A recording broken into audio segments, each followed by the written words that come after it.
Good evening, my name is Mary Schutzer-Weissmann and I'm Programme Coordinator at the Legatum Institute for the Culture of Prosperity Programme.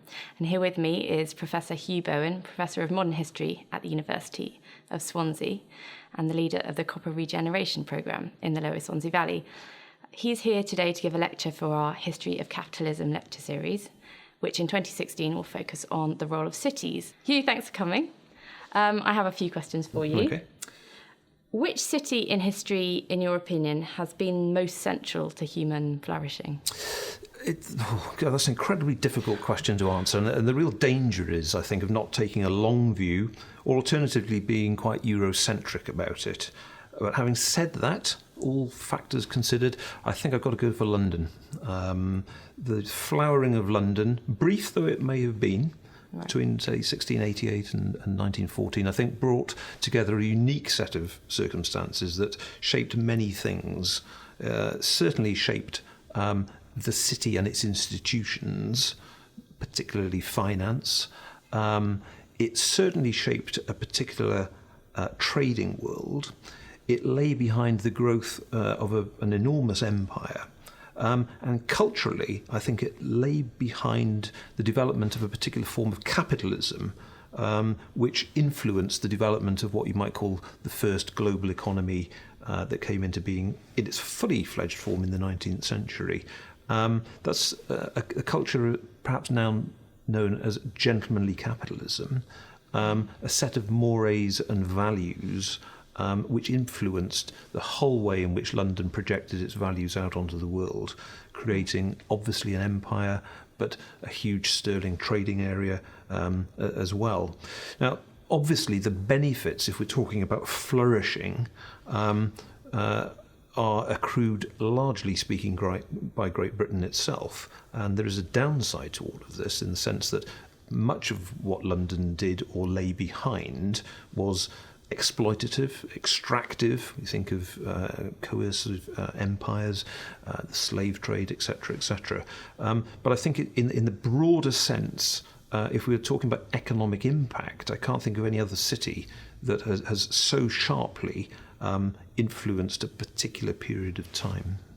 But you don't think it's sort of in its heyday anymore, as implied? I think nowadays we're looking at multi-centred certainly financial institutions.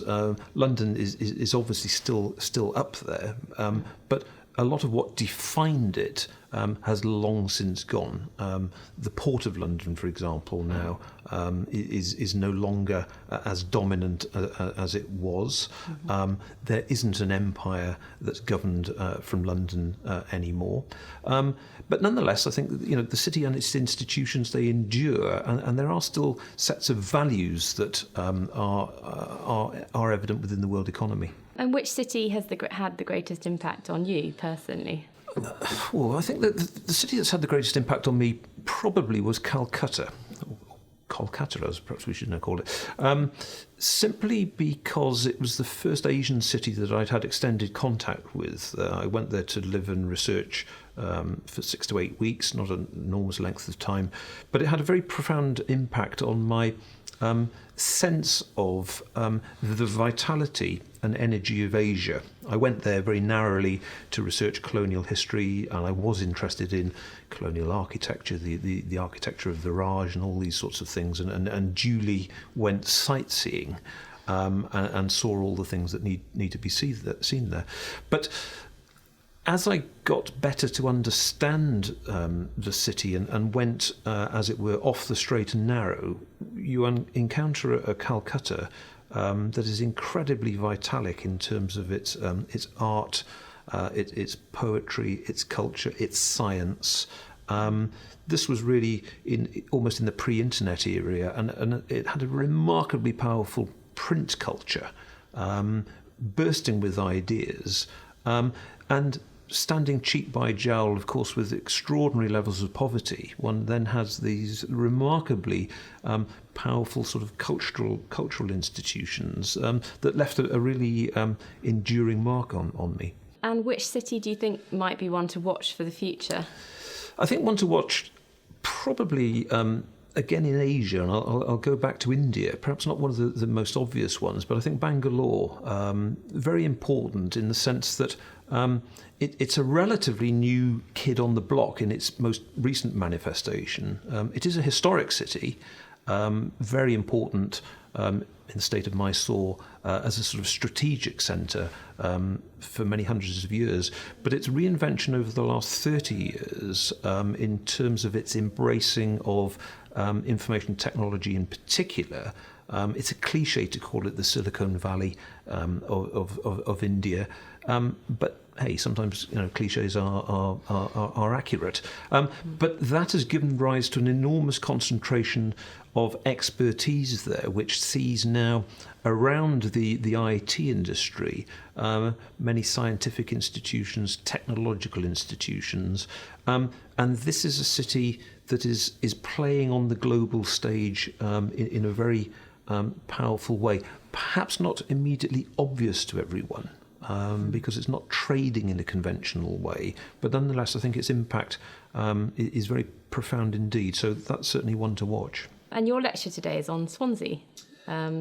Why should this matter to us today? Well, that might come as a surprise to people. Swansea, best known for having a Premier League football team, I suppose, at the moment. But in historic terms, what the story of Swansea really tells us or demonstrates to us is the way in which, at a particular moment of time, a series of circumstances driven by or connected by, would be a better phrase, connected by a particular form of capitalism can have a very profound projection onto a world stage. And what Swansea did was create the world's first globally integrated heavy industry, and that's the copper industry.